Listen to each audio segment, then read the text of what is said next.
Hola y bienvenidos a un nuevo episodio de Las Voces de la OIT, un podcast de la OIT en el que hablamos de los problemas y las cuestiones que afronta el mundo del trabajo, de las profundas transformaciones que está sufriendo y, por supuesto, de los efectos de la pandemia.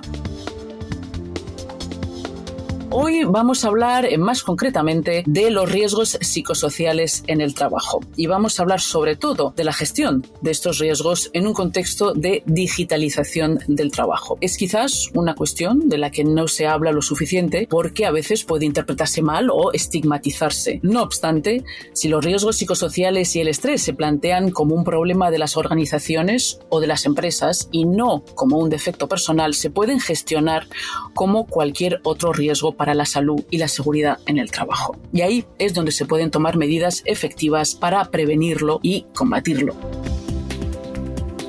Para hablar con nosotros de este tema, hoy tenemos a Iván Williams Jiménez, especialista en esta cuestión y que actualmente trabaja como responsable de normativa en el Instituto de Seguridad y Salud Ocupacional en el Reino Unido. Hola Iván, ¿cómo estás? Gracias por estar con nosotros. Hola Isabel, encantado de estar aquí y agradezco a la OIT la invitación en un momento muy especial, ¿no? Como es la próxima celebración del Día Mundial de la Salud Mental. En efecto. Así que de nuevo, gracias Iván. Vamos a empezar por lo básico, por lo primero. ¿Qué son exactamente los riesgos psicosociales? Si tú piensas si se habla suficientemente de este tema que afecta a muchos trabajadores. Desde luego, en un contexto como es el actual, aspectos relacionados con el teletrabajo pueden exponer, ¿no?, a los trabajadores a los denominados riesgos psicosociales. Y aquí, Isabel, no hablamos de cosas nuevas o emergentes, ¿no?, sino que se llevan produciendo en los entornos laborales desde hace mucho tiempo. Aspectos como el aislamiento social, dificultades o la pobre comunicación que se puede dar en las empresas, trabajo excesivo, la intensificación del trabajo, o más recientemente aspectos relacionados con la difuminación, ¿no?, entre la línea del trabajo y la vida familiar, son sin duda, ¿no?, tendencias o aspectos que pueden influir, ¿no?, en el bienestar, en la salud y bienestar mental de los trabajadores.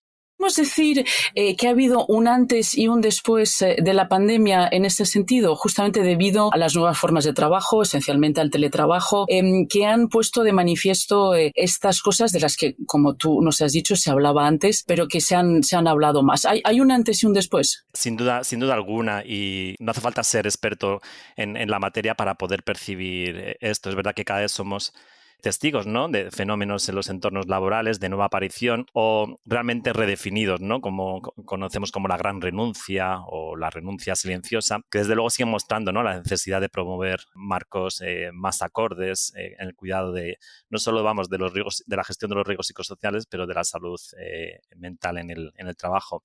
Y como comentabas, Isabel, está claro que la pandemia y la subsiguiente crisis económicas han sido un claro punto de inflexión en la salud y bienestar de las personas trabajadoras. Y lo hemos visto, ¿no?, desde la perspectiva de los denominados trabajadores o trabajadoras esenciales, aquellos relacionados con el mundo de la salud o del cuidado o trabajando en servicios denominados esenciales, como muchos de ellos, no solo durante la pandemia, pero también en el periodo post-pandemia, sufren del denominado burnout o de una serie de condiciones adversas. Sí, es decir que al final la pandemia, aunque ha aumentado estos problemas, al mismo tiempo también los ha sacado a la luz, ¿no? Porque antes cuando uno hablaba de estas cosas parecía que el problema era de la persona y no tanto de sus circunstancias laborales. Desde luego, siempre ha existido esa estigmatización, por así decirlo, y ese foco, ¿no?, de centrarse en el individuo y menos en el aspecto organizacional. Y como comentábamos antes, es verdad que estamos percibiendo, ¿no?, mayores tasas de estrés, de agotamiento, pero vamos, no solo físico, sino también mental. Y bueno, y problemáticas estructurales, ¿no?, como son la ansiedad y depresión. Y esto no solo afecta a determinadas profesiones, sino que es algo que estamos viendo que afecta sobremanera a muchos trabajadores, desde trabajadores jóvenes hasta aquellos más experimentados, etcétera. Es decir, que nadie está a salvo de los riesgos psicosociales. Puede afectar a todo el mundo, jóvenes, viejos y cualquiera que sea el trabajo, ¿no? Desde luego. Si bien es cierto que, en esta temática ha estado predominantemente centrada en aquellos puestos, digámoslo así, relacionados con oficinas, ¿no? O como trabajo relacionado con oficinas. Y muchas veces hemos conocido, ¿no?, de políticas y prácticas por parte de organizaciones mucho, mucho más grandes. Pero bueno, al fin y al cabo es una problemática que afecta, ¿no?, de manera global, aunque posiblemente tengamos menos conocimiento, ¿no?, de lo que ocurre, por ejemplo, en aquellos trabajadores en el trabajo informal o en plataformas digitales de empleo o en empresas, digámoslo así, pequeñas o medianas, ¿no? Todavía se desconoce el impacto, ¿no?, de la mala gestión o la gestión inefectiva de este tipo de riesgos. Bueno, ahora que somos más conscientes de este problema, cuéntanos qué iniciativas normativas se han producido recientemente sobre la gestión de los riesgos psicosociales y el bienestar en el trabajo. Es una buena pregunta porque sí es verdad que esta siempre ha sido un poco la problemática. No solo la inadecuada aplicación de la normativa, pero sobre todo la falta de normativa específica sobre el tema. Y, por supuesto, la escasa integración, ¿no?, a nivel de este tipo de temas a nivel de empresa. Pero bueno, también incluso aspectos relacionados con la falta de acuerdo, ¿no?, entre los interlocutores, interlocutores sociales. Y en general una falta de concienciación. Ello no es óbice a que, como comentabas, existan ciertos estándares, sobre todo en materia de seguridad y salud en el trabajo, que no solo aborden lo que es el riesgo denominado físico, pero también el mental. Pero hay algunos países han tomado medidas, como por ejemplo normalizar el derecho a la desconexión, aunque no sé si realmente esto se puede aplicar o se puede controlar, pero digamos que se están tomando algunas medidas para que no estemos siempre o delante del ordenador o siempre trabajando constantemente, ¿no?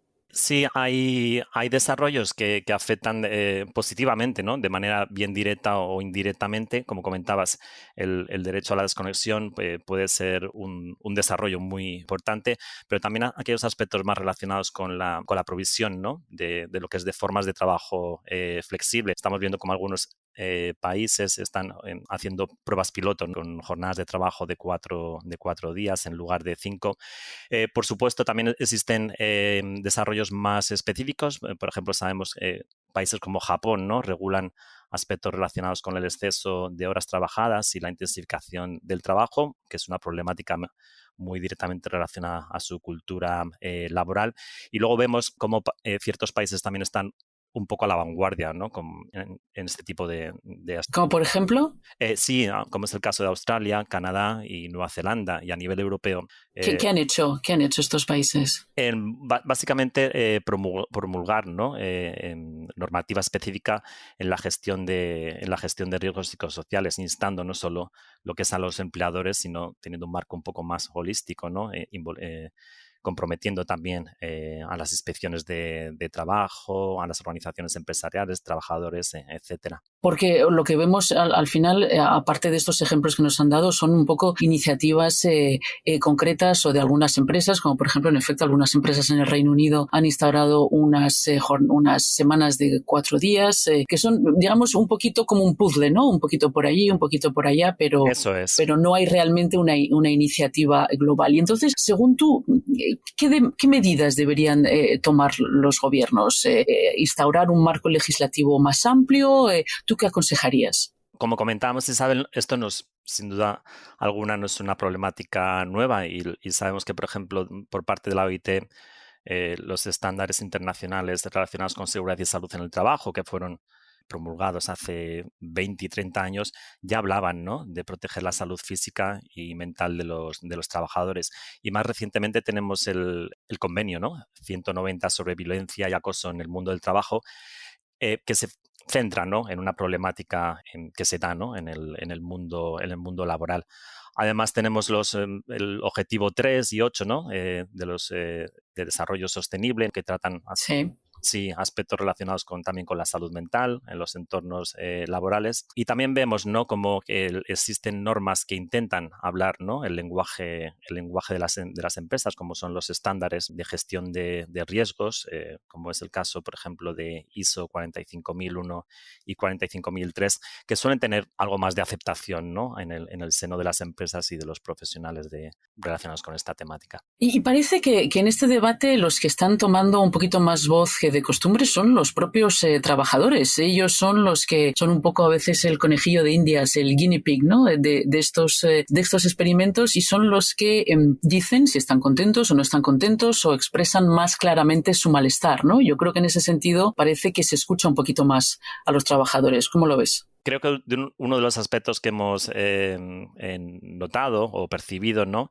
Como comentabas, es cómo los trabajadores cada vez más están interesados, ¿no? en esta problemática, pero también ha sido un tema relacionado con la educación y concienciación, ¿no? No solo sobre los empleadores, sino también sobre las personas trabajadoras. Entonces, bueno, independientemente del sector, ¿no? en el que la persona trabajadora se encuentre, existe una mayor concienciación, no solo sobre el bienestar en el trabajo, en aspectos tanto físicos como mentales, sino realmente sobre los beneficios. Aquel que desarrolla un trabajo más sano y saludable finalmente será más productivo. Al final es una win-win situación, ¿no? Tanto para los empresarios como trabajadores. ¿Y tú crees que de cara al futuro este es un tema del que vamos a seguir hablando, verdad? Porque una vez que ya hemos abierto la caja de Pandora, en este sentido tenemos que seguir hablando de los riesgos psicosociales en el trabajo. Sí, pero creo que veremos un cambio notable en lo que es aquella estigmatización, ¿no? de la que hablamos, por una gestión mucho más positiva, ¿no? en los entornos de trabajo. Y al final es algo necesario porque, como comentamos, los impactos, ¿no? de la actual crisis económica o de la pandemia están teniendo una serie de repercusiones en la salud, y esto al final debe ser tratado no solo a nivel gubernamental, pero también en el seno de las empresas. Muy bien, pues muchísimas gracias, Iván, por habernos explicado esta cuestión. Hoy hemos hablado con Iván Williams Jiménez, que es especialista en riesgos psicosociales en el trabajo. En las próximas semanas seguiremos hablando de los cambios que afectan al mundo laboral. Por ahora nos despedimos y nos vemos muy pronto en otro episodio de Las Voces de la OIT.